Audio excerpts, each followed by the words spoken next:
overpruning daw. Ito po ang overpruning na sinasabi nyo. Ikaw na po yung bahala. Kung gusto mo ng overpruning, pwede po.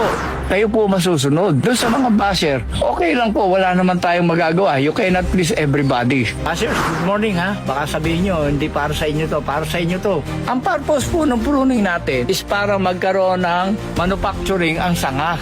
Kaya tayo nagpa-pruning is para umakyat yung mga level ng vitamins and minerals para sa kanilang bunga na magiging bunga at magiging dahon at magiging sanga. Ang inaalagaan po natin ang sanga kasi hindi naman po sa dahon magmumula ang bunga eh. Sa sanga po, sunburn daw, sabi ng isang basher, sunog daw yung balat ng kakao. Oh, paano nagkaroon ng dahon? Nagkaroon ng sanga? Kung nasunog siya, eto, ang pinapaliwanag ko po sa inyo, may mga point kayo. Kaya lang po, dapat yung point ko, ang issue dito.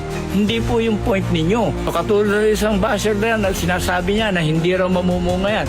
O after 1 year, mamumunga yan. Lalampas pa po ng baka mga 6 months lang, mamumunga na po ito. Hindi katulad ng sinasabi ng iba dyan na sunog yan, overpruning. At paano overpruning? Wala pong overpruning. Ang pruning po is a system na ginagawa sa mga magkakakao para sa kakao. Nasa sariling oportunidad na po ninyo yan.